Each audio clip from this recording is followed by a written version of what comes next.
All right, peeps, here we go. Let me move some stuff around here. What we're learning about today is sustainability. So if you look at sustainability is like it's not just environmental sustainability. If things are good, they got to be good for everybody. So keep that in mind. Here we go. It's got to be good for the economy. It's got to be good for social. It's got to be good all around. So we're on page 41. Sustainability. All systems can be looked at for sustainability. I don't care if you're talking about your shoes, the environment, even our educational system. How sustainable is it? Are we getting what we need? Is society getting its resources from schools? Meets current needs plus needs of future generations. Again, I mean, looking at our educational system, how we're educating you all, does it help society moving forward? Does it make it into what we want? It's not just environmental, but it can also be cultural and economical as well as other criterion. Sustainability is the use of management of resources that allow full natural replacement of the resources. So as you're using something and it gets replenished, think of paper. Hey, I got paper, right? Like, I know it's not the sort of paper we want, but hey, look, paper comes from trees, obviously, or other fibrous plants. So, how quickly, when we chop down that tree, does another tree come up to replace it? That right there is what we look at with sustainability. Um, Resource exploited full recovery of the ecosystem affected by the extraction and use. This is a book definition. Just telling you straight up what it is. Natural capital, sustainable money from resource. How much natural capital does an area have? Think of it here like Connecticut. Hey, what do we have for fishing grounds, like for fishing? Actually, not much. The only fishing port we have is Stonington, Connecticut, and that's under that. It's tough to make a living there as a fisherman. So, um, it's not an easy go at it. All right, other resources we might have. Logging, forest. Actually, most of our land's been developed. Yeah, not too sustainable there. Um, One thing we do have is we have an excellent climate and soil for growing corn for eating. That's ourselves, not even corn for like livestock. And we also have great soil and conditions for growing tobacco. Problem is, tobacco sales are kind of going this way, which is a good thing. But of course, that doesn't really help us out here in Connecticut. So, um, there's other sources of natural capital too, but just different things to look at. Let's take a look here at the book. We're going to move on to page 42 right here. Sustainability, ecological overshoot, sustainability indicators. So back to the notes here. So natural income, over overall money from natural resources. So that's what it means by natural income. Some areas have more than others. Hey, look, if you've got the sort of land that can grow sugar, grow sugar. It's not really like a big cash crop, but hey, areas to grow mangoes. Mangoes are selling for $2 a pop in the supermarket here. Avocados, another thing. You would never even seen avocados really in supermarkets 30 years ago. Now, they're all over the place. So because of that, a lot of money, a lot of natural capital where they grow, like places like Mexico. Biodiversity, oh, I'm sorry, environmental indicators of sustainability. So, how sustainable is something? We talk about biodiversity because biodiversity will help out with an ecosystem to make sure that it doesn't fall flat. And biodiversity will help things rebound. It's a little bit off of the competition principle. And so, if there is competition, it brings out the best in people, in animals, and plant life. Pollution. Um, how much pollution there is in an area, how much pollution will taking that resource out, how much will it increase the pollution levels. Population, the more you have a population area, the more time it needs to recover. So when you have, I'm thinking this more with human population. If you have a trail in the forest and you want it to kind of the forest to go back to where it should be, reclaim the path, going back, it helps if you only had like one person walking the trail per week versus like 100 people per day stomping on through. So climate as well, colder climates and really hot climates tend to be slower with coming back. If you look at a desert, damage to a desert ecosystem, man, it takes a while for it to come back. It just does not have the water. It's just things happen very slowly. Same thing with the Arctic. Look, those environments, when something happens, it takes a long time to come back. I think, what's the growing season for the tundra? I mean, right? Like a month, two, something like that, maybe. So, different things to think about and look at. Millennial Ecosystem Assessment, MEA. The MEA is a scientific appraisal of ecosystems, why it's important, and what they need. So it's just kind of a dipstick check. How is that ecosystem doing? Hey, why is that ecosystem important? And what it needs. Think of swampland. People used to be like, it's swampland. Just cut down everything, fill it in, you're good to go. Now they're finding out quite a bit different. So, swampland, other things, they are important. Sorry about that light there. All right. Let's see where we're at now with this. Tragedy of commons. I don't think we've talked about that yet.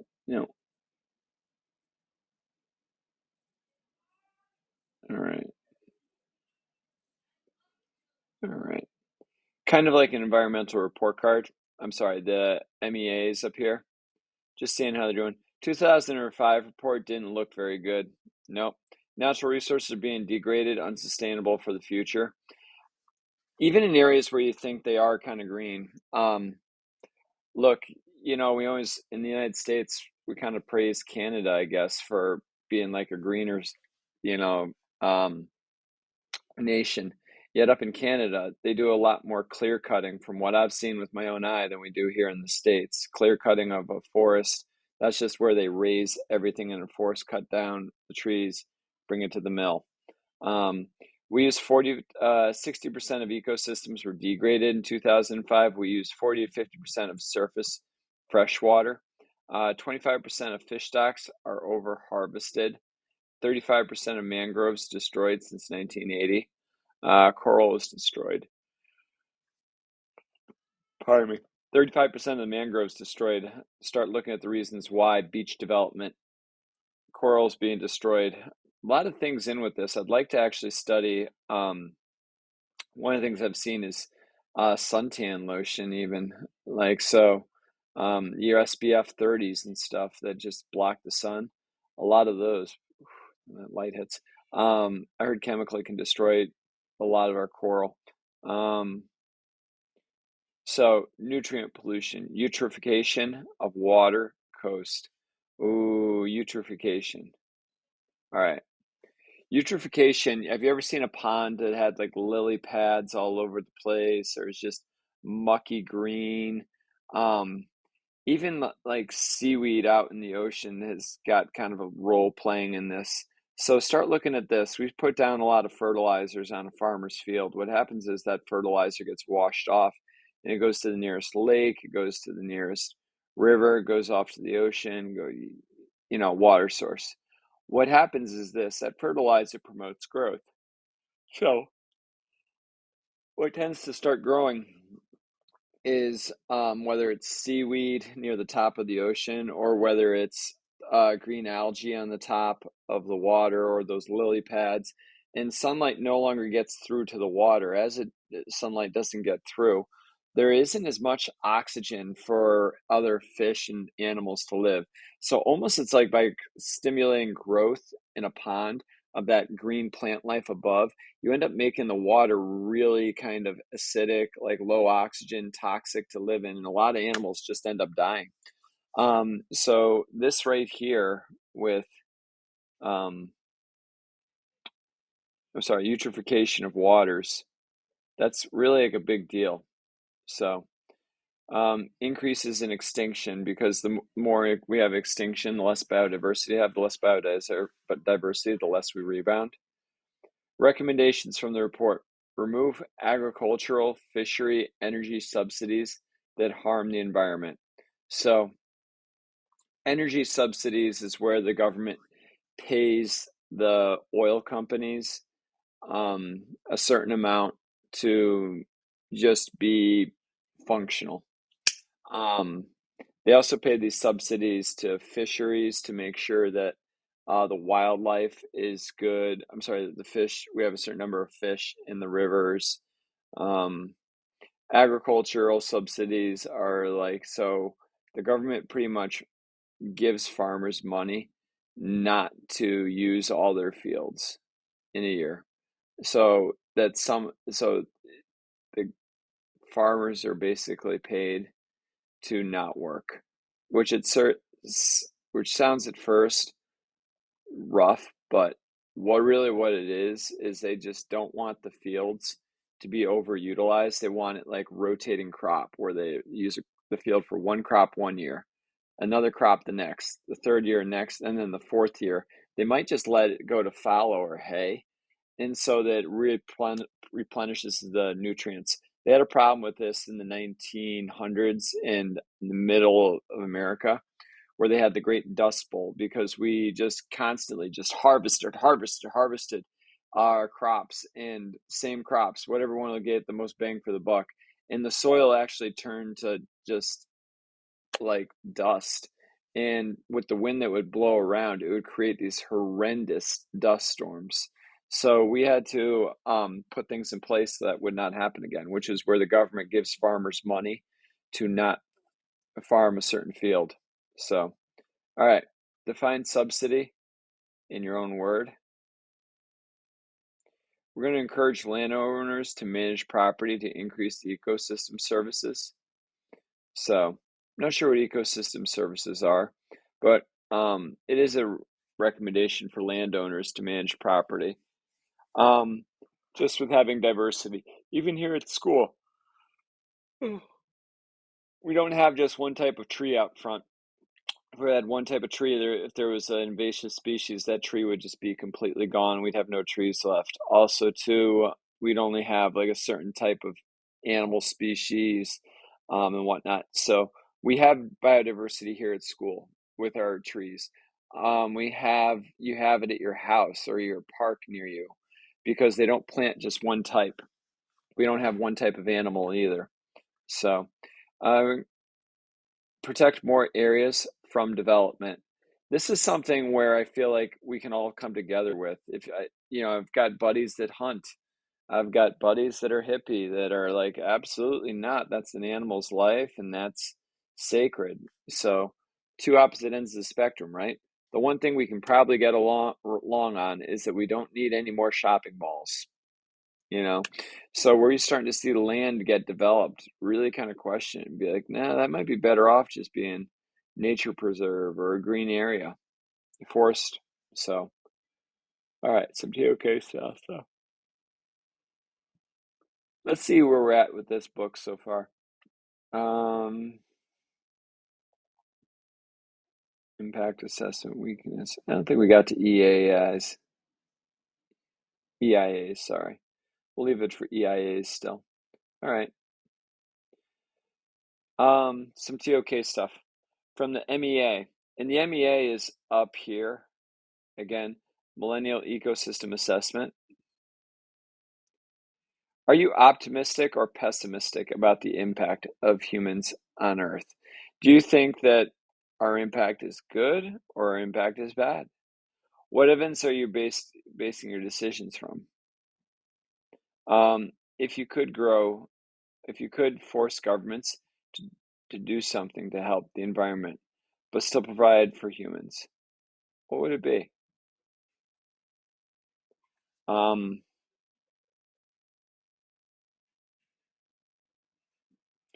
I think what I would do to provide, um, to do something to help the environment, but still provide for humans, I would actually get bath centers, like a Nordic bath. Like I would love to have it something communal or even for like low cost where like you end society as a whole, you could end up just going to this thing, getting a little relaxation, jumping in a hot pool, jumping in a steam room, a sauna, going into a cold room, having like a little bit of fire tranquility. I think that would be rather cool.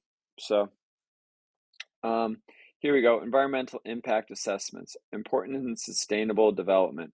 Basically, a baseline study. So, your EIA, um, this is more like local. So, or you can have them in any nations. But when you are building an addition onto your house, when you're building a new school, when you're building out your business, you should have an EIA there. Um, Basically, it's a baseline study. The ground is like before, what it's like after. Environmental, social, economical impacts. Three parts. Identifying the impact, scoping. So, what's this going to do? What's the impact going to be environmentally, socially, also economically? Trying to predict the scale of the impact. Will it have a big footprint, a small footprint? Limiting effect of the impact, mitigation, things you can do to limit it a little bit. Just even like rainwater runoff, planting crops that absorb a lot of water. Just in areas like, say, if you're building on something that is more like a swampland. So, how you can start doing things to really limit the loss. Look for problems and solutions. So, looking for problems before they happen and coming up with solutions for when they happen. Followed up by adult audit and monitoring. So, once you're done with it, you're not just going to be like, okay, I did my study and these are the problems and these are the solutions. You're going to also have someone else take a look at it too, just to double check your work and also keep an idea on how things are going. The thing about this is it's not required. Sad, right? It could be a rule or a law, but it's got no muscle for follow-up. Some complaints about it. There's lack of a standard process for it. So how I do mine would be different than how Joe Blow does his. Lack of clear systems boundaries. So where where does it become your problem versus somebody else's problem in societies? Lack of indirect impacts. So everything is more of like on the direct.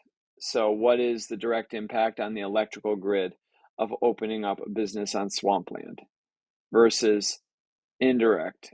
Like, hey, let's take a look about opening up a business and see if our electrical grid can sustain it.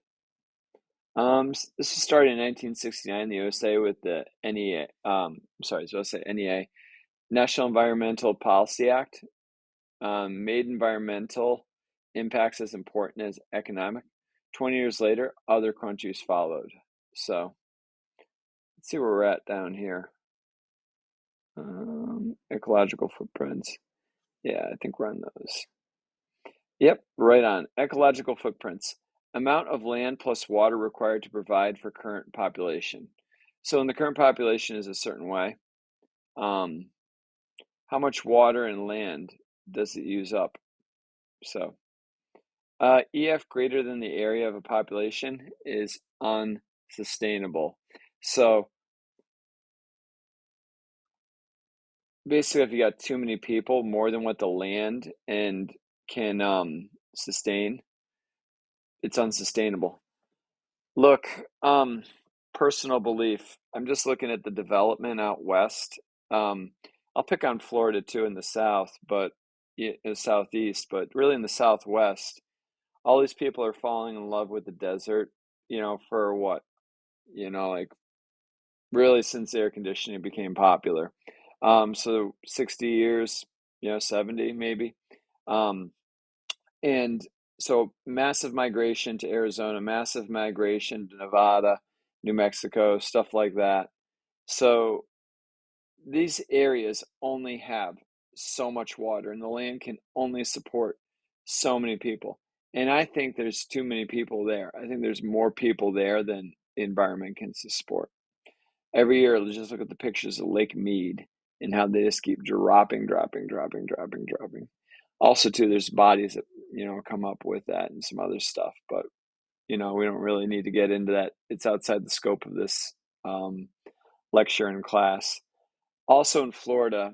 So Florida, look at the history of it, and there's others that know it better than me, but it was, like Ponce de Leon thought he found the fountain of youth there. He ended up dying. But also, too, we ended up putting a lot of Native American Seminoles and whatnot, making it like a reservation. Then we ended up taking it over and just making it into a state. And then even then, it was kind of rural until really, Disney came in and took over Orlando and built that up into Disney World and all the craziness there. So, and now, I mean, Florida's got like so many major big cities, so many population centers. And also, too, in the 60s, and, like Cuba and, massive migration to Miami. Um, so it's really built up the population base of Florida. It's one big melting pot. And also with the snowbirds going down there as well, like during the wintertime. So Florida's, you know, the peninsula itself, there's not much mountainous terrain. There aren't any mountains really. Um, and the water table, there's only so much fresh water around. So they can support this many people. And it's, I'm starting to think they really got more people than they can sustain down in Florida. But, you know, Governor DeSantis would probably disagree with me. I mean, respect him in his opinion. So he lives down there. I don't. Um, all right. So we talked about EF, greater the population, unsustainable. Sustainability. Any society that supports itself in part by depleting essential forms of natural capital is unsustainable. Break that down again. Any society that supports itself in part by depleting essential forms of natural capital is unsustainable.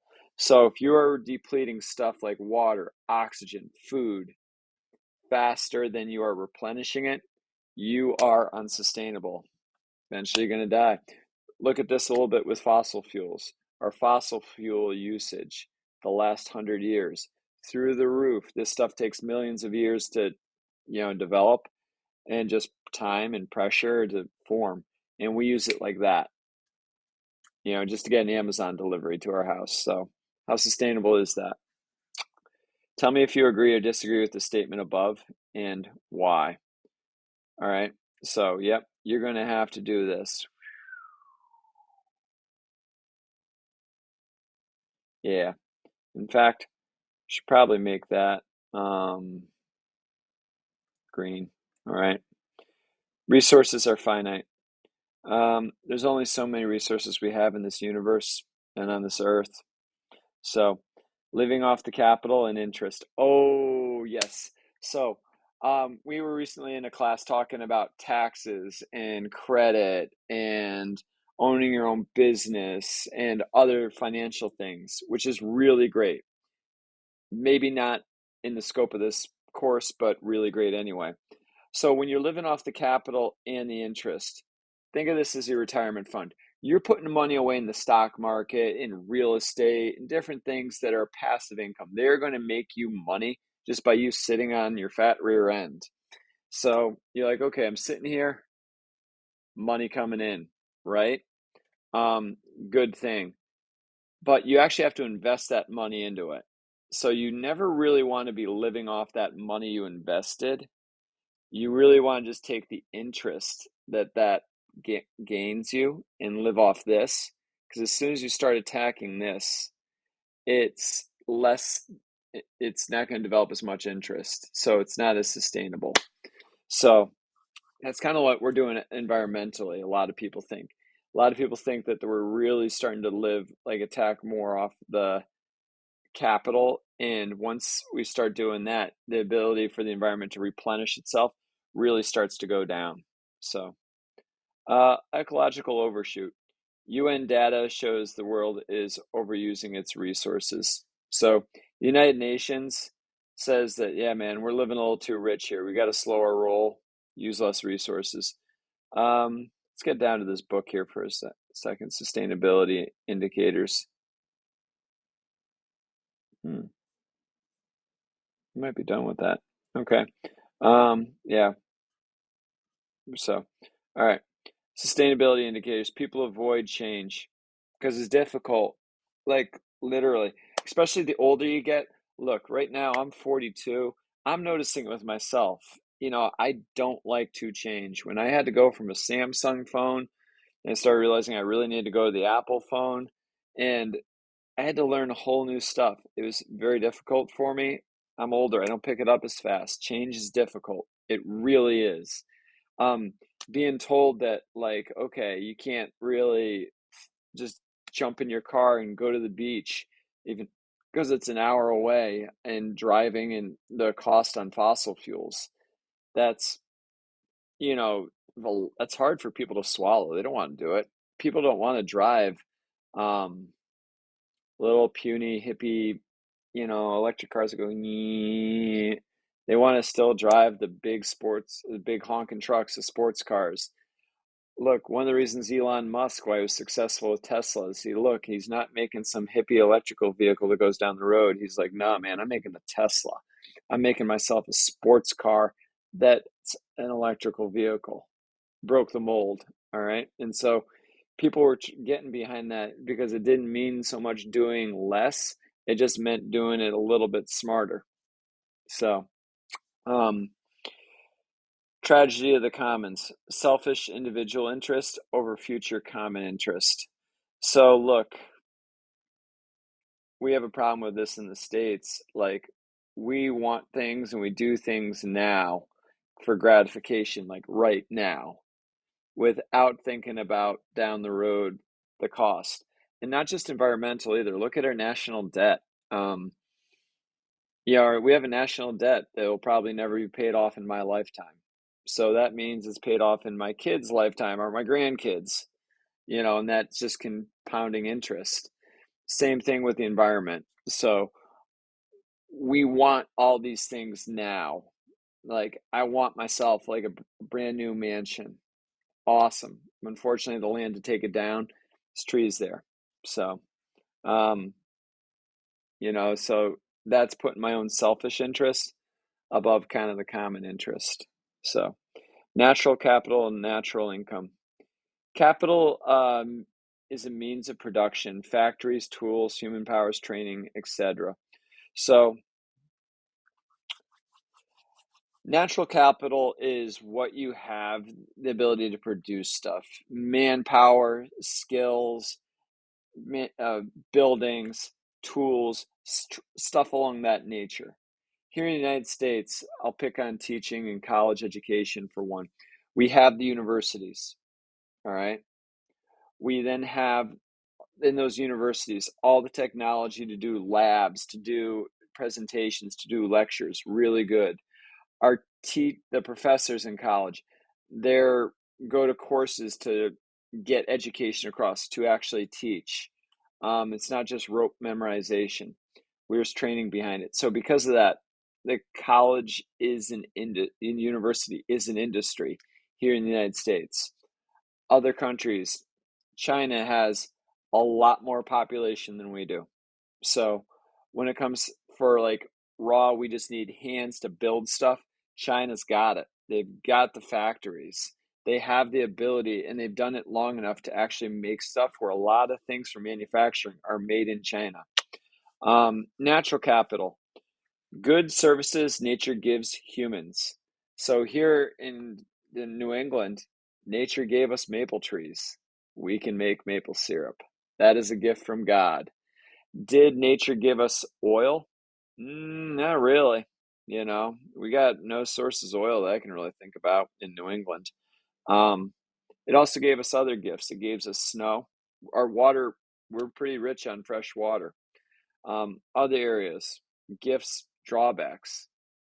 So, Puerto Rico, where my wife is from, um, beautiful land. You can grow crops year round. I mean, it's great for growing tropical fruit, which is awesome.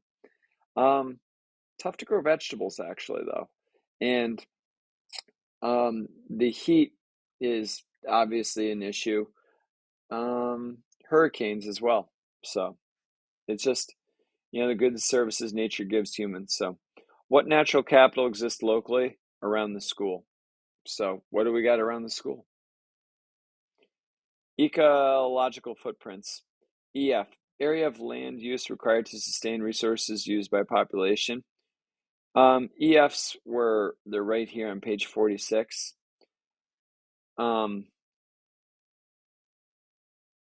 Area required to provide resources plus take on waste. So it's input and output. It's the area like I was talking about, Arizona and New Mexico and also Florida, that fresh water and land to support with food, housing, all that stuff. But the same part too, we need land and space for our waste. Humans will always have waste, whether it's toilet flushing, sewer water, or whether it's trash to be, burned and put in a landfill. We will always produce waste. That's what we do. When the EF is greater than the area, it's unsustainable. This varies between countries because of lifestyle, productivity of food production, land use, industry.